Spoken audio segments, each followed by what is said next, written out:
Travels here. I am Sarah, that is Alden, and we have a great topic for you today. We're going to switch it up a little bit, so excited to see what you think. Yes, the focus is still going to be on destination weddings, but we're going to look at it from the point of view from the guests. What can they expect? Let's say you've just been invited to a destination wedding, you don't know what to expect. How does this work? That's really one of the main questions we get from the guests. How does this process work? And there's so much to go through, what the airport process is. Maybe it's your first passport. What to expect as far as the events once you get there. What should I be bringing? There's a lot of elements to it. We're not going to dive into all of that. We're just going to keep it very simple today and just a general overview if you're invited to a destination wedding. Yes, so the first topic is going to be what to wear to a destination wedding. This is one of the most common questions that we hear from destination wedding guests is, I don't even know what to wear. Maybe you've never left the country. Maybe you haven't been to the area that you're visiting for the wedding.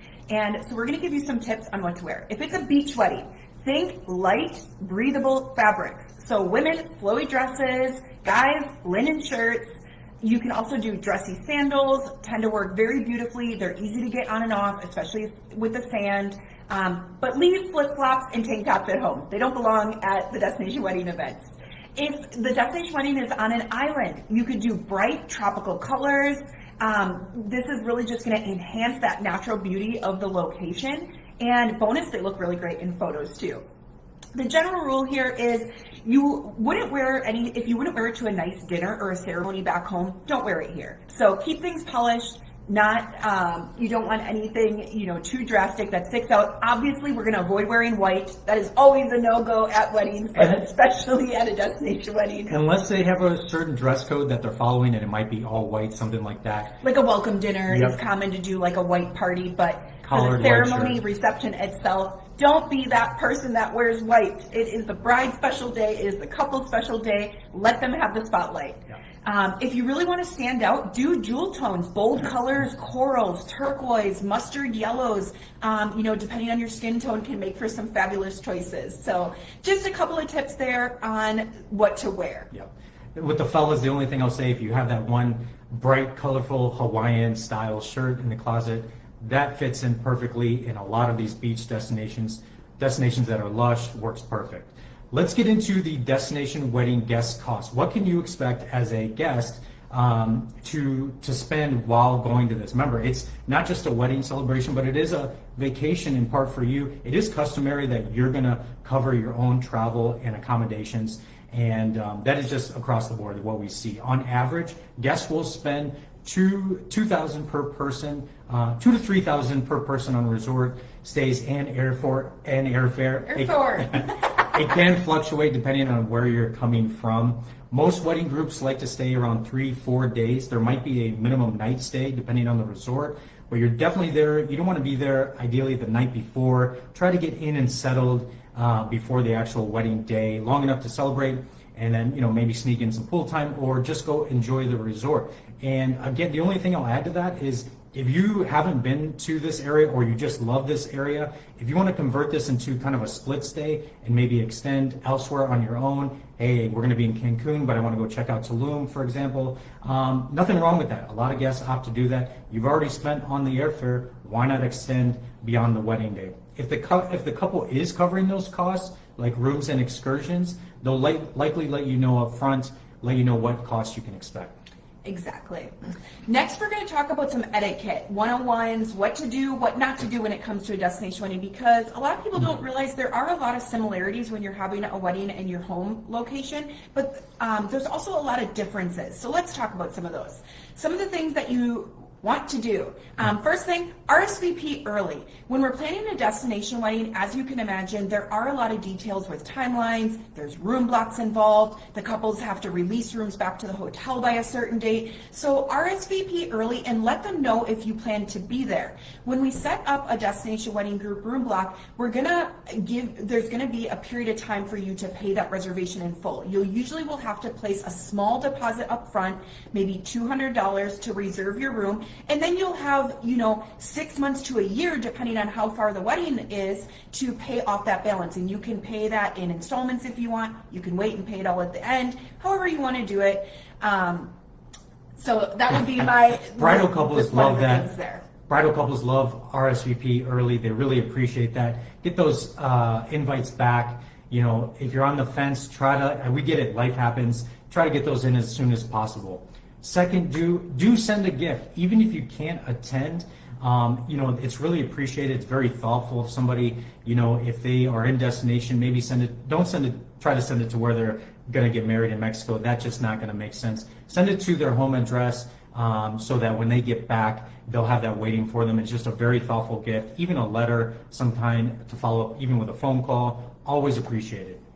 One tip I'm going to give is a little specific to just weddings in general, but opt for travel protection, because especially if you're on the fence or you're not sure if you're going to be able to go, travel protection is going to be a way for you to have options after the final payment date or as we get closer to the wedding. So if you know up front, maybe you have an elderly grandparent that wants to go and they're worried about their health or their mobility, opt for travel protection. Just save yourself the peace of mind, because that is a time-based thing. You can't necessarily add all travel protection policies, you know, as you get closer. They typically are added within a week of your reservation to ensure you get the most coverage on that policy. That's a great point, because a lot of these invites are going to go out at least 6 months to a year out.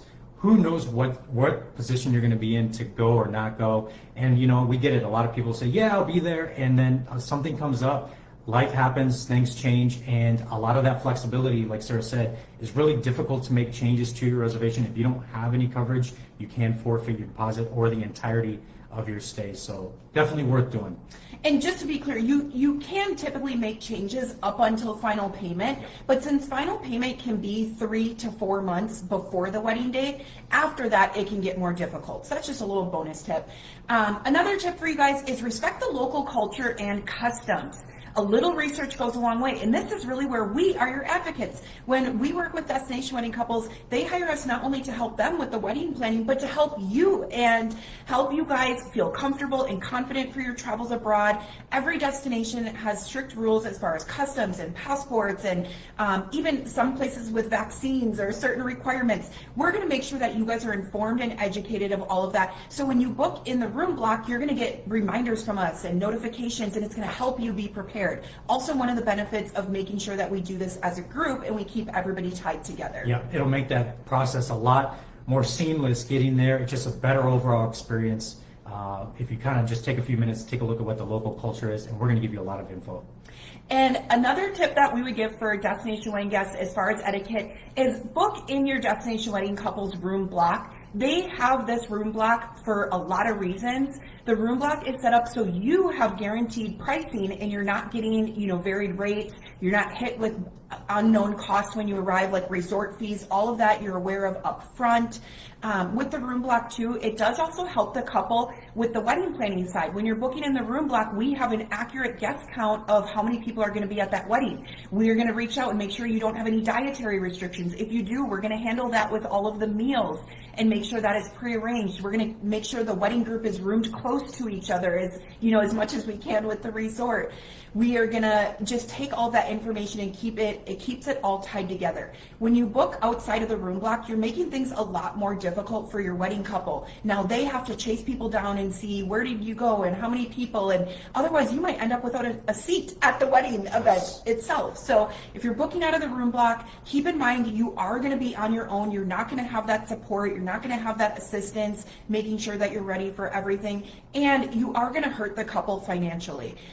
They have invested in putting a deposit down to make sure that they have those rooms available to you. So be kind to your wedding couple and book in their room block. Or talk to us if you have a reason or a concern about doing so. The only thing I'll add to that is if something does come up, like Sarah said, it's really difficult for us to advocate at all. There is a lot more weight and things that we can do for you if you are within that room block. As far as the hotel goes, we let them know, hey, they are part of a big, large wedding group here. We need to make this right, whatever it is. And it's just much more difficult if you're outside of that. Let's go into, those are the things to do. Let's go into the things to not do. Don't do these things. Yes, don't arrive late to events. Timelines are carefully planned. In a lot of scenarios, couples have very limited windows. You know, they may have the venue blocked off for an hour for the ceremony, so if people are running late, it can throw off the events. It also is a distraction. You know, if you're walking in late to the ceremony, that is not going to be well received by your wedding couple as they're standing up there giving their vows. It's a distraction. So arrive promptly to these events. One thing we will do with all of our wedding couples is we will list out all of the events on the wedding website. It will have where it is, what time it is. General rule of thumb, show up at least 5 minutes early. Yes. Second thing not to do, don't overindulge. And there's some people out there that know me that would say I'm the last person to be talking about overindulging. Yes, it is a vacation, but just remember you're still a guest at the wedding. There's going to be a place and time for that, you know, either beforehand at a welcome dinner or after the wedding, or maybe even later in the night. Just remember there are some events that are going to take place, speeches, dances, you know, going to be going on. So at least keep it till later in the night. Don't overindulge if at all possible. And this last one has a little bit of a caveat to it, but it is don't forget your camera. You're going to want these photos. Now, the reason I say that's with a caveat is we are seeing a growing trend this year where a lot of couples are asking for an unplugged, at least ceremony. They want their guests fully present in the moment, listening. They don't want the distraction of people taking photos and up and down. And so they really just want that to be an intimate and private experience. So that's kind of the caveat with that. One thing that we do for all of our wedding groups is we open up a photo circle, and this allows all of the guests, the bridal couple, everybody to share their photos. And it's great because then the wedding couple they're not worried about their camera, they don't have to think about it, but they can still see all of those candid moments that you guys were able to capture. Yes, and that'll segue us to what to pack for a destination wedding. Besides those dressy outfits and all that, what else are you going to be bringing in your suitcase? What to bring? Some just everyday essentials. Keep in mind the time of the year also. If it's really warm, if there's a chance of rain, keep that in mind. Toiletries, medications, chargers. Most of Mexico does use the same charger port that the U.S. does, so no big concern there. Sunglasses, a hand fan. Many people might not be accustomed to the Mexico heat, and if you're sitting, you know, for a wedding event, a hand fan can go a long way. Yes, obviously your passport, don't forget that. That's really important. Boarding pass and your wedding invite. Just so you have all those details, I would recommend just keeping the QR code that you get with the invite, because that will take you to the page where it has all of the wedding events and information. Yep. Sunscreen, a big must. Again, the Mexico sun is no joke. Bug spray, not always applicable, but when you really wish when you need it, you wish you had it. Yes. And then a reusable water bottle. You should be sucking, like I said, some of these places in Mexico can get hot. You should be sucking down a lot of water. Water is going to be readily available for you at the resort, but it's always nice to have one just in case you don't have access to it, or you're in a private area where there's just not water available for sale. Yes, if you have a gift for the bridal couple, don't forget to bring that as well. So, and you guys pack all the important items like your medications, the invites, valuables, and even an extra set of clothes in your carry-on, just in case. You never know, sometimes luggage gets lost, it gets delayed, it makes a little, it takes the scenic route. Yeah. And so have an extra change of clothes in your carry-on bag, just in case that happens, then you at least have a clean pair of clothes to get into. Yes, we hope you have found this helpful. If you're considering a destination wedding in Mexico or the Caribbean or anywhere, reach out to us. We would love to make that happen. And we know a destination wedding can be a little bit overwhelming if it's your first time. If you have questions, post them in the comments. We are more than happy to help you guys. Hope you have a great rest of the week. Safe travels.